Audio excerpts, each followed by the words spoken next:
हर कोई दुनिया से जाते हुए औलाद याद करता है। मेरे बाप अचानक अल्लाह ने मौत दी, हार्ट अटैक हुआ, ठीक ठाक थे, अचानक। तो एक मेरी बहन लाहौर थी, एक फैसलाबाद। तो मेरे बाप आखिर वक्त तक कहते रहे, मेरी बेटियां तो बुला दो, और मेरी धियां तो ले आओ, और मेरी धियां तो मिला दो, मेरी बच्चियां तो मिला दो। और ये कहते कहते दुनिया से चले गए। हर आदमी मौत के वक्त यही कुछ करता है। मेरे नबी दुनिया से जा रहे हैं, दुनिया से जाने का वक्त है। 12 रबीउल अव्वल है, पीर का दिन है, 7 जून है, 11 हिजरी 633 ईस्वी। जिब्रील ने आके सुबह सुबह आपने सारी बेगमात को बुलाया, रुखसत फरमाया, मुलाकात की। बेटे को बुलाया, कान में कहा मैं जा रहा हूं। वो रोने लगी, रो नहीं, सबसे पहले तेरी मेरी मुलाकात हो गई। 6 माह बाद बेटी भी पहुंच गई बाप के पास। फिर दामाद को बुलाया, उनको उनका सर अपनी गोद में रखा, कमर पे हाथ फेरा, दुआ दी, रुखसत फरमाया। आखिर में अपनी आंखों की ठंडक को बुलाया। कौन? हसन और हुसैन का। मेरी आंखों की ठंडक हसन और हुसैन, मेरे जन्नत के फूल हसन और हुसैन। यूं लिया और साथ ही आंसू टप टप टप टप टप टप। बीवियों को जुदा किया, आंसू नहीं। बेटी को जुदा किया, आंसू नहीं। दामाद को जुदा किया, आंसू नहीं। जब बच्चों को जुदा करने लगे तो यूं आंसू।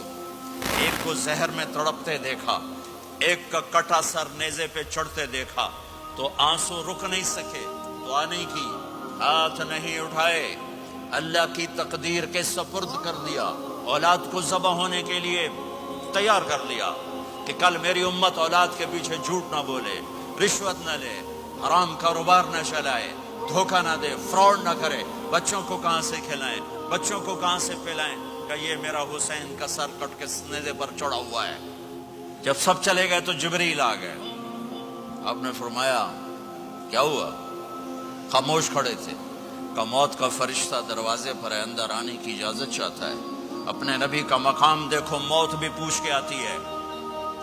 आपने कहा आ जाए, आपकी इजाजत पर मलकुल मौत अंदर आए। इज़राइल का अस्सलामु अलैका या रसूल अल्लाह। कहने लगा आप पहली हस्ती हैं, मैं सलाम कर रहा हूं, मैंने कभी किसी को सलाम नहीं किया। कहने लगा आप पहली हस्ती हैं, अल्लाह ने फरमाया था पूछ के अंदर जाना, बिन पूछे ना जाना। फिर कहने लगे आप पहली हस्ती हैं, अल्लाह ने फरमाया आना चाहे तो ले आना, रहना चाहे तो छोड़ के आ जाना। हाँ, ये वो दरबार रिसालत है जहां मौत भी पूछ के आती है। आपने फरमाया मैं इजाजत दे दूं, मेरी जान निकालोगे? का जी निकालूंगा। आपने यूं जिब्रील को देखा, क्या कहते हो, जाऊं या रह जाऊं? जिब्रील ने कहा अल्लाह आपकी मुलाकात के शौक में है, फैसला आप करेंगे।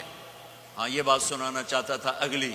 आपने कहा अच्छा जाओ, पहले अल्लाह से पूछ के आओ मेरे बाद मेरी उम्मत के साथ क्या करें। मेरे बच्चों के साथ, ये सारी माएँ, मेरे बच्चे मेरे बच्चे मेरे बच्चे मेरे बच्चे।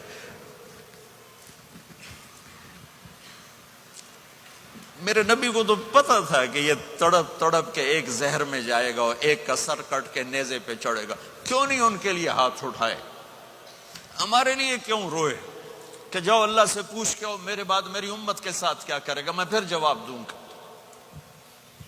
जिब्रील वापस गए, मौत का फरिश्ता खड़ा हुआ है। जवाब आया या रसूल अल्लाह आपका रब कह रहे हैं आपकी उम्मत को तनहा नहीं छोड़ूंगा।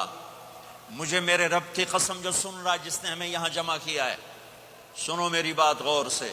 अगर मेरे नबी ये सवाल ना उठाते तो आज मैं और आप भी बंदर खिंजीर में बदल चुके होते। मेरी और रब की कोई रिश्तेदारी नहीं है। इस उम्मत ने वो सब कुछ कर दिया जो पहली उम्मतों ने किया, लेकिन कौन है जिसने अज़ाबों को रोका हुआ? वो मेरे नबी के आंसू, मेरे नबी की आहें, मेरे नबी की दुआएं, मेरे नबी की फरियादें, मेरे नबी की तड़प, मेरे नबी का रोना, मेरे नबी का पेट पे पत्थर बांधना, इसने रोक दिया। कोई नबी जाते हुए उम्मत के लिए नहीं रोया। वाहिद नबी हैं जो जाते हुए उम्मत के लिए रोए, मेरी उम्मत मेरी उम्मत मेरी उम्मत।